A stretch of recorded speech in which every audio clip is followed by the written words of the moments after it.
दोस्तों, अगर ना चाहते हुए भी आपके मन में अश्लील विचार आते हैं तो बुद्ध की यह कहानी आपके विचारों को बदल सकती है। इस कहानी से आपको जरूर अपनी आदत में सुधार करने को मिलेगा, इसलिए इस कहानी को जरूर सुनो। एक बार चंद्रवंशी राजकुमार भरत बुद्ध के सानिध्य में भिक्षु के रूप में दीक्षित हुए थे। बुद्ध अपने भिक्षुओं को उपदेश देने के बाद उनको भिक्षाटन के लिए भेजते थे, जहाँ से उनको भिक्षा मिलती थी।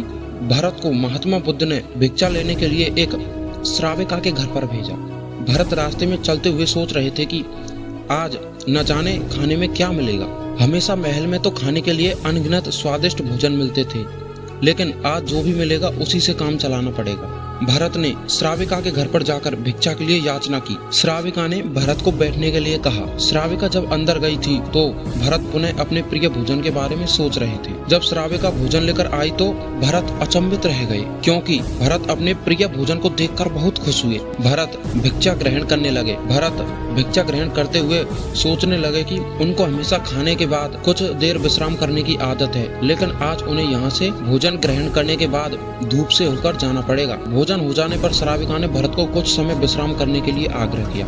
भरत पुनः खुश हो गए। सारी इच्छाओं की पूर्ति होते हुए देखकर उनको एक संयोग मानकर कुछ देर के लिए लेट गए। लेटते हुए भरत सोचने लगे कि आज तो सोने को मिल गया, लेकिन मेरे सर पर हमेशा के लिए छत का साया तो मिट गया है। जब भरत सोकर उठे तो श्राविका ने कहा, आप जब तक यहाँ रहना चाहो तब तक रह सकते हो। अब भरत समझ गए कि यह कोई संयोग नहीं है, श्राविका जरूर मेरा मन पढ़ रही है। भरत खड़े हुए। भरत ने श्राविका से पूछा, मुझे क्षमा कीजिएगा, पर क्या आप मेरा मन पढ़ सकती हैं? आप यह सब कैसे कर लेती है? श्राविका ने कहा, शुरू में मेरे लिए यह कठिन था, लेकिन मैंने खुद के विचारों को देखना शुरू किया। शुरू में मेरे विचारों की संख्या अनगिनत थी, पर मैंने अपना पूरा ध्यान उन विचारों पर केंद्रित किया। मैंने बिना पक्ष विपक्ष के अपने विचारों को देखना जारी रखा। धीरे धीरे मेरे विचारों की संख्या कम होती गई। मेरे सारे व्यर्थ विचार दूर हो गए। तब से मैं दूसरों के विचार पढ़ लेती हूँ। यह सुनकर भरत घबरा गए। भरत ने श्राविका से आज्ञा ली और वहाँ से निकल पड़े। रास्ते में चलते हुए भरत अपने मन के विचारों का स्मरण करने लगे। भरत के मन में श्राविका के बारे में अश्लील विचार आए। श्राविका ने भरत के बारे में क्या सोचा होगा? भरत को खुद पर शर्म आ रही थी। भरत आश्रम पहुँचे। भरत ने बुद्ध से कहा कि अब से वह कभी वहाँ भिक्षाटन के लिए नहीं जाएंगे। बुद्ध ने भरत को नीचे बिठाया और कहा,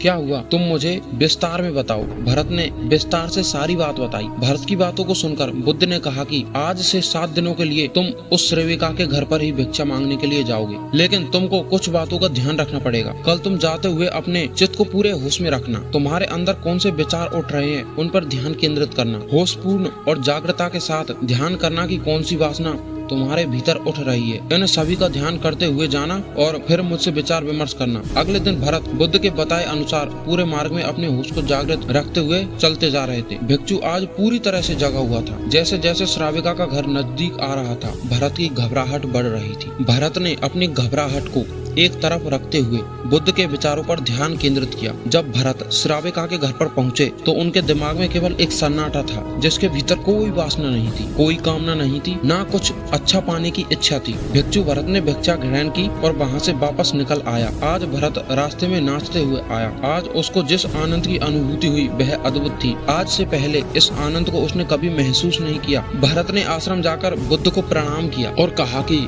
आज मेरे मन के अंदर बिल्कुल एक भी अश्लील विचार नहीं आए हैं। तो भरत ने कहा कि जिस दिन तुम अपने मन पर केंद्रित करोगे और अपने ध्यान को उस जगह केंद्रित करोगे जहाँ से तुम्हारे भीतर इच्छाओं की पूर्ति यानी कि जो वासना है वो समाप्त हो जाएगी, तो तुम्हें कभी भी ऐसे विचार नहीं आएंगे। तो दोस्तों, इस कहानी से हमको ये शिक्षा मिलती है कि अगर हमको अपनी भावनाओं पर केंद्रित करना है तो हमें सबसे पहले अपने ध्यान को केंद्रित करना होगा, जिससे हमारे अंदर वासना उत्पन्न ही ना हो।